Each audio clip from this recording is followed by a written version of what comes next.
Welcome to the Pat White Show.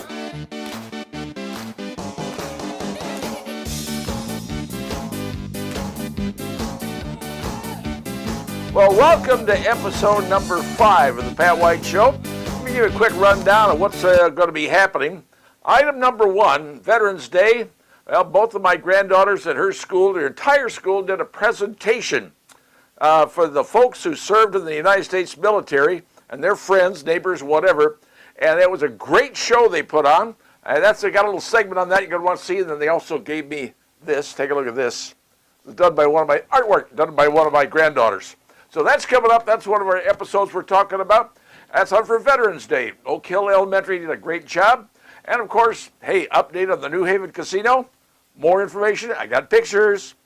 And I have a dream. Martin Luther King, famous speech. And I've got my own speech. I have a dream. Celebrities leaving the U.S. What some airports are doing to, well, assist them. Talking about that. And Sarah Palin, remember her? John McCain's ticket, former governor of Alaska. She's suing the New York Times, and right now, looks like the New York Times is getting a little bit concerned. And of course, here's a little drawback from my past. I wanted to be a sportscaster when I was young growing up. Tell you the story behind that. That's coming up. And finally, if you haven't heard of it, it's called the Chevron Deference. Chevron Deference. Supreme Court made a decision, and the left is all on Twitter and not very happy. Those items are coming up right now on today's edition of the Pat White Show.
Well, the latest information involving that pending new casino has just come out.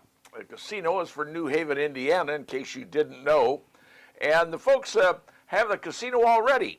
See, in Indiana, there's a number of casinos that are authorized by the legislature. Well, this one was put down south over near Cincinnati, Rising Sun area. And it wasn't fancy, it wasn't glitzy, it wasn't glamorous like you see in Las Vegas.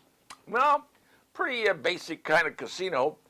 But unfortunately, well, other new casinos went up nearby. They were more glitzy, more glamorous, and the Rising Sun Casino, well, didn't do well. Didn't make the money that the state was anticipating because the state takes a big chunk of money. So the Rising Sun people said, well, let's find another location for it. Turns out they decided that, New Haven, Indiana, the northeast corner of Indiana, has got nothing. Closest casino down in Anderson, there's one down there, the horse track. One up in South Bend, very nice one, by the way. And but there's nothing in the northeast Fort Wayne area, and Fort Wayne's the second largest city in the state of Indiana, and yet they got nothing. So they said, well, let's go out and kind of figure out, maybe buy it, see if we can move our casino up there. So what they did is they came up, surveyed the area, and said, hey, New Haven, Indiana, it's got great area out there, got an interstate running by it, got another main road. That would be a perfect spot. So they selected ultimately right on I-469, which is the loop that goes around the city of Fort Wayne, and Highway 30, which is a main highway that goes to the east, and I mean it's a big highway. And so they said right there on that corner, that intersection of the interstate and Highway 30, well, that's developed area. It's mostly commercial stuff, like big truck stops and repair places and that kind of ilk, if you will.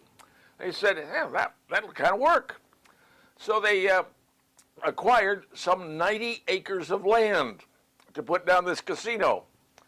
Now, most of you are going, oh, man, a casino, New Haven, it's going to look out of place. It's going to look glitzy. It's going to look, just totally wowsy, Well, here's what it looks like. This does not look like a casino, folks. Sorry. This looks like the headquarters of an insurance company, for that matter, or maybe a college. And that's not to disgrade any colleges, but it is what it looks like. Or it looks like a big corporate headquarters for some sort of national farming company. Who knows? But that's what it looks like. Doesn't look like a casino, does it? They're going to spend $500 million on this facility. They're going to give a whole lot of money to the state of Indiana, a whole lot of money to the city of New Haven, the East Allen County School District. Everybody's going to get a cut of money. Going to be lots of people employed. Lots of people employed. They're going to spend a lot of money on construction. All in all, this is kind of a big thing for the people in New Haven. Now, here's the biggest thing. It has to be approved by the state of Indiana, the legislature. They grant the licenses and they allow this one to move. It can move. We shall see what happens. But right now you know what it has the potential of getting, how it could look, and how it could affect the city, the state, and the East Allen County School District. Just giving you a little heads up so you know the latest on what's going on in the potential casino for New Haven.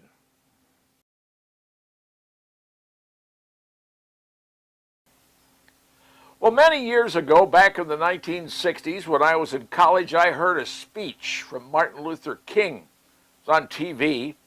It was one of the greatest speeches I ever heard. It was the I Have a Dream speech. And I have quoted from that speech a number of times over my lifetime because it was important. Well, now I have a dream. I have a dream. And it's because of what's happened in America in the last 4 years, 8 years, whatever. We have become a divided society in so many ways and almost a dangerous society. And a lot of that danger has to do with politics, the left versus the right, who's right, who's wrong. It hasn't been good.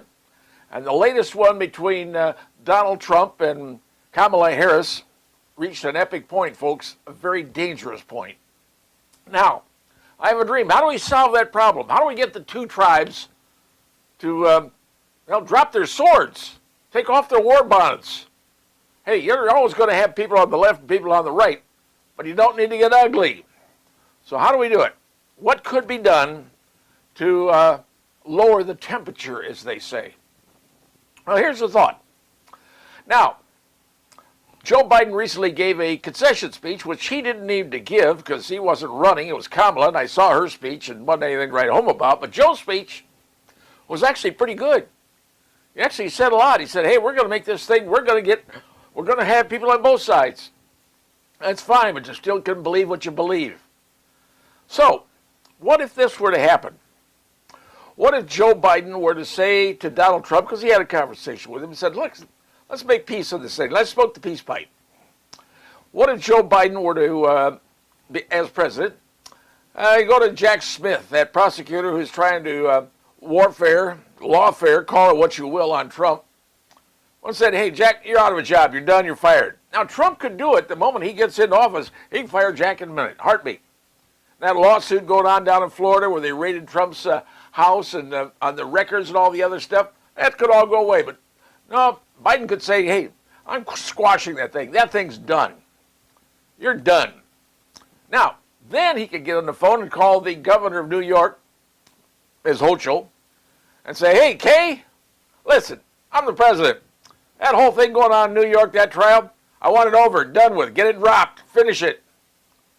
We're making peace. Kathy is probably going to say, no, I don't want to do that. She'll say, hey, I'm telling you to do it. I'm president. All right, now, that would make things look pretty good, right? But what's Trump going to do to make it better on both sides? Trump could go in immediately upon taking the oath, I do, whatever. He can say, hey, first thing I'm doing is I'm pardoning Hunter Biden. Yeah, he's not exactly the greatest person. He's a drug addict. He's done a bunch of bad stuff. But in a way to make peace, in a way to bury the hatchet, this might be a way to make it happen. One side shows, here, I'm doing this for you. The other side says, yep, and in turn, I'm doing this for you. Maybe, just maybe, it'll lower the temperature in this country down to where people are saying, okay, we can get along and we can still talk to each other at Thanksgiving. Welcome brothers back into the house. Have a conversation with our kids. Because both sides gave up a little bit. Both sides said, hey, we got to be conciliatory here. I say all of this because Joe Biden made a pretty good point in his concession speech. He didn't need to say it, but he did. But we got to find some way out of this. A way to make peace. A way to show that both sides, yeah, we do stupid things in elections, but above all, we're human beings. We don't need another civil war, America. We've had one. I don't need two. Well, will that upset some folks? Yes, it will. But will it tell folks, hey, both sides are trying to take the heat off, trying to bring it down a little bit, so we're actually trying to get together and get along? Yeah, we'll never totally get along.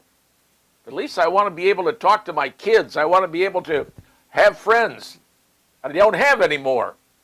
So we can say to each other, we may disagree, but we're still friends. Something to think about from my I Have a Dream speech. And that's what I have. Now, many of you probably would consider this to be a joke, a farce, made up, whatever. But here's an interesting thought. Just ran across an article that said airports around the United States, major airports like LAX, JFK, ORD, that's Los Angeles, New York, Chicago, some big airports, are erecting a new sign inside the airports that say, woke movie stars leaving the country this way, an arrowed sign. See how it looks. And it's telling those stars who went on the public media, whatever they happen to be, social media, and said, if Trump gets elected, I'm leaving the country. Now, believe it or not, I just read about one woman who did leave the country, but she's got, properties in other countries around the world, and she's got a lot of money, movie stars. If she wants to take her family and go to Spain or go to wherever she's going, have at it, lady. Do whatever you want. But this one, the concept of woke movie stars and celebrities being able to say to leave the country, And the airports are putting up signage to say, yeah, this way, get out. Now, here's the thing. When Joe Biden was elected back in the year 2000, did anybody notice any particular celebrities, any particular highfalutin, high-ranking people saying, well, I'm going to leave the country because Joe Biden is now in charge? I don't think so. I don't think anybody did. So why is it that one party has to say, we're going to leave the country if a certain person gets elected? Now, I know that to the day after the election in, November the 6th, drove out into the street and, nothing was different. Well, yeah, the stock market jumped up, over 1,000 points one day. People, go into work or you go into someplace and people were pretty much the same. Nothing different. People didn't change. So why is it in one particular group when someone else gets that put in charge, they immediately decide they want to leave the country? But you know what? They don't seem to do it. So why do they make these outrageous statements, and yet they don't follow through? I don't see, like I said, I don't see Republicans leaving the country en masse when Biden was elected. So why is it when Republicans get elected? Maybe it's just because those celebrities feel if they don't say this, they will be shunned by the other members of their so-called party. Well, maybe that's the case. They never do. And when they do, maybe they'll get more publicity. But right now, they just want to make sure they can keep their jobs, keep the film roles coming in, and keep themselves employed, because the one thing they're worried about is being shunned in Hollywood, being blacklisted, and being out of a job. Maybe that's what they're really worried about, not necessarily anything else. Just a take on this. But like I said, is this a made-up story about the airports putting in signage to say, you're leaving the country, here's a sign, go that way? Yeah, it could be. But the point being is, are people really leaving the United States? Are they just, spouting off at the mouth? Nothing else to say and just want to impress their friends and their other celebrity friends, and agents in Hollywood? Just a thought. We'll see how it works out eventually. And let's see if anybody really does leave. So, does anybody remember the name Sarah Palin? Yeah, I realize we're going back a ways, but she was a vice presidential candidate, a female, on the presidential docket with John McCain. I think this goes back to 2008, if you remember. Sarah Palin, she was formerly the governor of Alaska. And I remember when the whole thing came about, Sarah Palin's coming in. She was going to meet with John McCain in Ohio. And I remember getting a word that the airport that she'd landed at, so everybody kind of said, okay, that's the one he's chosen for the vice presidential candidate. It was a big thing back then. As a matter of fact, Sarah Palin actually came to the city of Fort Wayne for the Coliseum. I was broadcasting on WOWO back in those days. Charlie Butcher and I were actually up in one of the suites broadcasting their event. It was kind of unique and different, seeing all those people at the Coliseum. But the weird thing was, everybody who wanted to go to that event to see Sarah Palin, see her speak, had to go through a metal detector. You want to say that took a long time to get thousands of people into the Coliseum through a metal detector? I remember we got in a little bit early because we were media. Oh yeah, big whoop. And I have never been in my life into a suite for the Coliseum. Pretty nice, not too bad.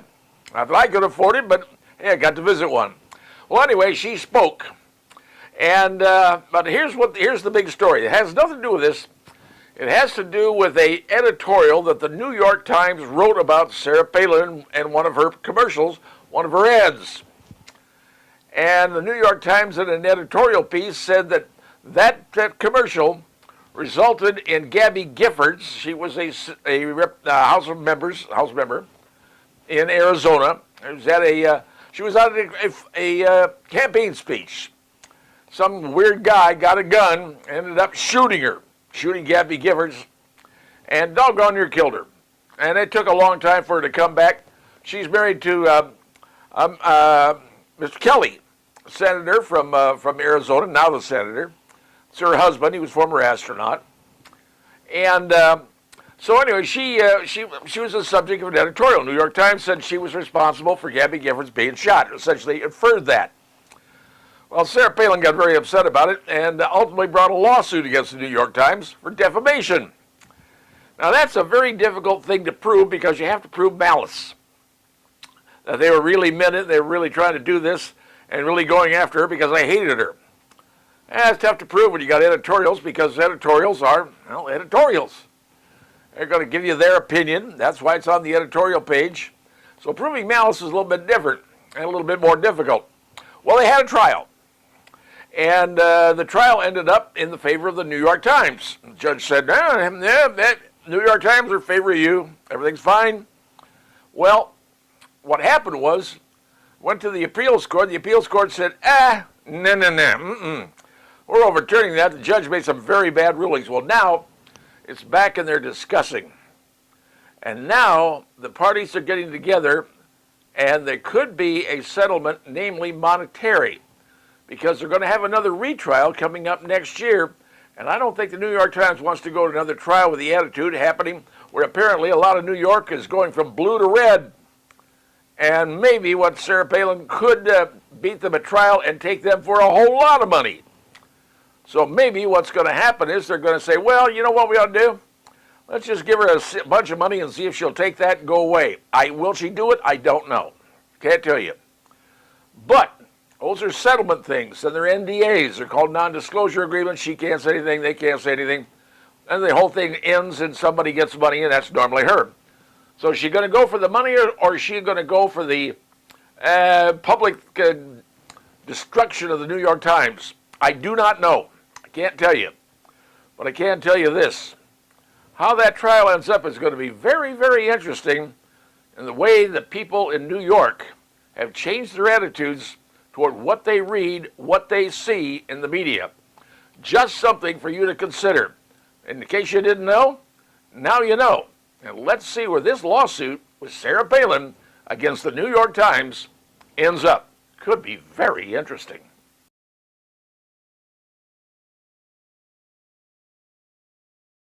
Well, some folks have asked me why I have done a couple of segments about sports and announcers in the NFL and the NCAA, and I said, well, it's because I like sports, not in the way of most people would think, and let me explain to you. When I got started in the radio business, I was 18 years of age and started at a #1 rock and roll station in El Paso, Texas. It's a part-time guy who eventually made full-time. Rock and roll radio, yeah, okay, fine, I did it in the 60s. But later on, a few years working at KELP, I went over to KROD, which is a CBS affiliate. And the reason I did that is because they carried a lot of sports. And they also carried the Dallas Cowboys audio, obviously.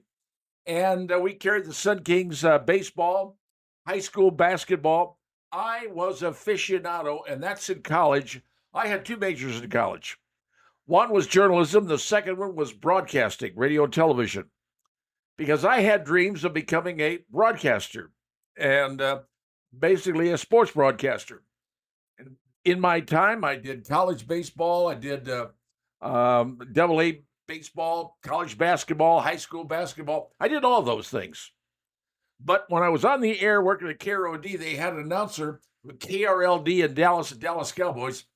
Frank Gleber was his name. Frank was stunning. I mean, here's a guy who was born and raised in Milwaukee, Wisconsin. Back in 1934, he passed away in 1985. He did everything in broadcasting. He was the voice of the Cleveland Browns back in the 60s, ultimately went to Dallas, became the sports director at KRLD, and the voice of the Dallas Cowboys. Now, I'm sitting there listening to this guy working at the station, and I'm going, man, I wish I had his pipes. But his delivery, his style, his panache, he was fabulous. And I remember back around 1969, I think it was, the Sun Bowl. El Paso has a Sun Bowl every year. CBS was covering it. And the CBS, or the Sun crew, people who ran the Sun Bowl needed some help for the announcers to come in from CBS to work the broadcast for the Sun Bowl game. And because I was doing sports in El Paso at that time, they asked me if I wanted to be on the crew. And I said, well, who are going to be the announcers coming in to do the game of the Sun Bowl? They said Frank Gleber and Don Perkins. I went, whoa, Frank Gleber's coming in, my idol. So yes, I worked in the crew doing the Sun Bowl. I don't remember who the teams were, couldn't tell you. I was a statistician. I wasn't a very good one, folks, to be honest with you. I spent more of my time admiring and listening to and trying to absorb the subtle style of Frank Gleber. He was great. Probably my hero. That's what it was. The only reason I'm telling you all this is because the producer from CBS that came in, by fate, he happened to be wearing the same winter coat that I was, identical coat. He had to rush out the moment the game was over because he had to catch a flight for another thing he was doing. He grabbed what he thought was his coat. And when I was done, I grabbed what I thought was my coat. When I reached my car in the parking lot of the Sun Bowl, I pulled out my keys and they weren't my keys. Same thing happened to him when he arrived and wherever he was going, in New York, I guess it was, reached for his keys and they weren't his keys either. We had a darndest time getting things contacted each other so we could trade jackets and car keys. Ultimately got it done. But that, folks, is my recollection of how I got into sports broadcasting and why Frank Gleber became my hero in broadcasting. Now, if I had not joined the United States Air Force in 1970 by fate, and I've already done that story, maybe today, I would be a broadcaster of sports. So it turns out later on in life, I did become a broadcaster at WOWO for 14 years? Had a great partner who was a lot better than I was. And we ran the airwaves back in those years. So yes, did I use broadcasting? I didn't know I'd end up being a talk show host. I wanted to be a sports broadcaster. That was my dream. That was my goal. Mother Nature and Father Time had a whole different idea of what I was going to do. So yes, I became a talk show host, and I became a husband and a father. And you know what? Husband and father were the best things that ever happened to me in my life. Just saying. Now you know something you didn't know. And that's all I got for you right now.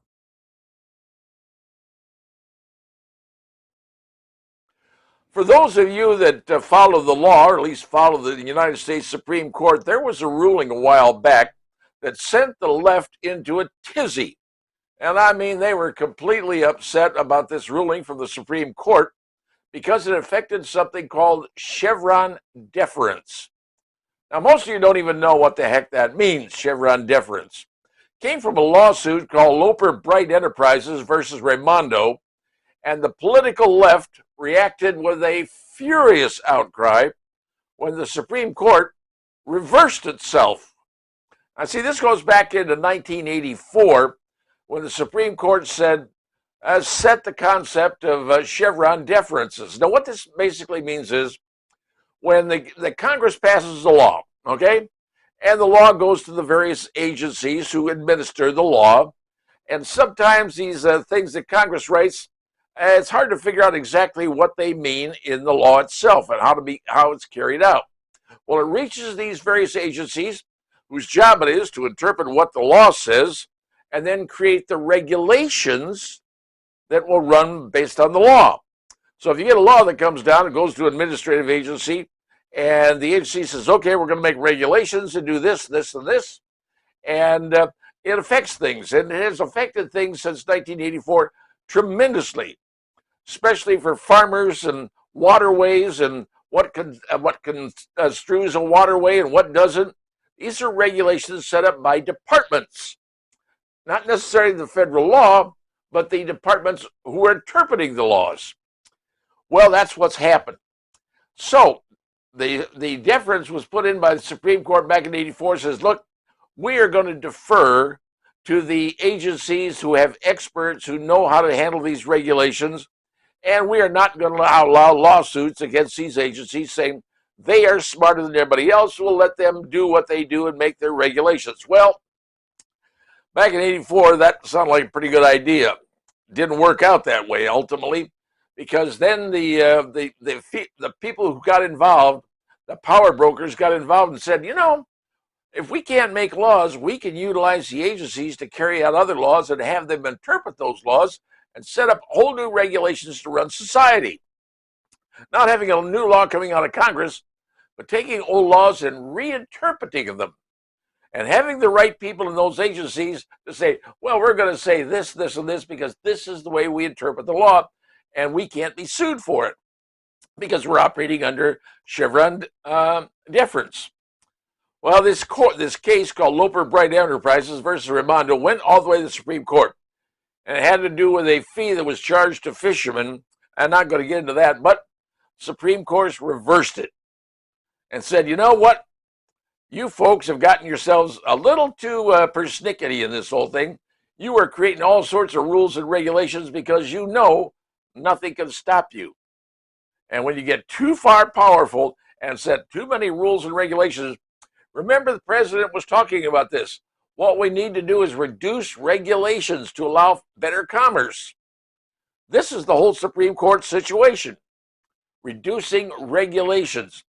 Regulations were, prior to this ruling from the Supreme Court, you couldn't sue the government over this, sue the agencies, because they had immunity. Chevron deference gave it to them. When the Supreme Court overturned it, the left went bonkers. They went over the edge. How dare they do this? You're changing the country. You're changing the administrative system in our country. Well, the administrative system in this country has been taken over by the left, and they are using this as their power to say they can do whatever they want by interpreting laws from Congress in the way they want to interpret them, and they know they're free and clear to do it. That's what happened. That's where it was. So now when you hear the term Chevron deference, understand that now people can go out and sue the agencies saying you're doing what you can't do under the law. You're interpreting the law wrong. That's what's going on right now. That was the big outcry. So when you hear people complaining about it, it has to do with regulations. And now you have a right to go back and say, no, you're interpreting the law wrong. Now you know. That's all I got for you. See.